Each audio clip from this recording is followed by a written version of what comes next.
Bismillahirrahmanirrahim. I welcome all of you with Islamic greetings. Assalamu alaikum. May peace, blessings, and mercy of Allah subhanahu wa ta'ala be upon all of you.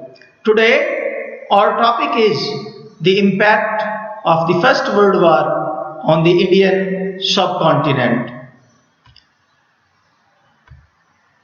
Dear students, of all the important events taking place during the First World War, two were more prominent because of their relevance to the history of subcontinent.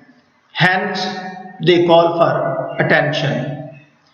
I deem it appropriate to tell you that during the First World War, there were mixed views among Indians so far as their interaction and sympathies for British were concerned. One group was pro-British. It included the people who were supporting the British and were of the view that in case British won the war, they would reward Indians by introducing reforms to include them in running the affairs of state. Whereas there was another group of people who were having anti-British feelings. They were of the view that British had no right to rule over the country and hence they should be expelled from the subcontinent at the earliest possible. They saw Britain's necessity as India's opportunity. Simply put, Britain was in difficulty and needed help. So it was a golden time for Indians to press for self-government. This anti-British group soon began to take actions.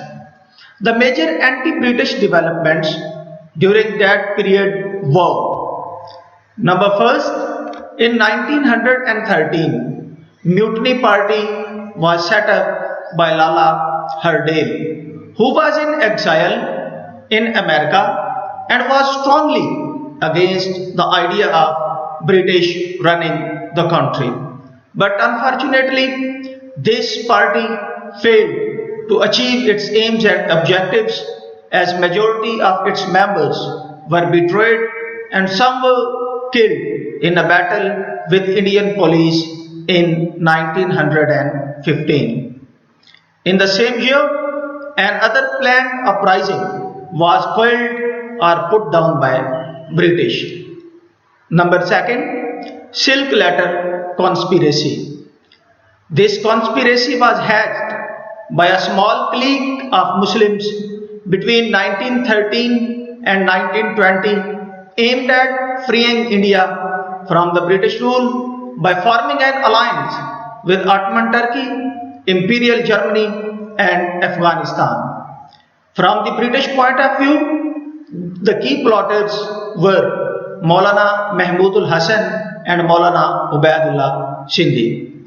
But the plot, as the British officials put it, was nipped in the bud. Having intercepted the letters, the British moved fast and arrested many of the key plotters. Fearful of this growing unrest and discontentment, the British had no other option but to pass the Defence of India Act. This act empowered them to deal with the unrest. Under this act, the British tortured, imprisoned, killed, condemned, exiled many of the revolutionaries and seditious elements without any proper trial. Dear students, it was all about the topic mentioned on page number 60 of your history book. In the end, I want to give you a golden piece of advice. The Holy Prophet, may peace, blessings and mercy of Allah subhanahu wa ta'ala be upon him, said, as it is mentioned in the Sahih of Muslim. He, peace be upon him, said, Man satara musliman satarahullahu fid dunya wal akhirah Wallahu fi auni al-abdi ma kana al-abdu fi auni akhi wa man salaka tariqan yaltamisu fihi ilman sahhalallahu lahu bihi tariqan ila al-jannah. He who conceals the faults of a Muslim, Allah would conceal his fault in the world and in the hereafter.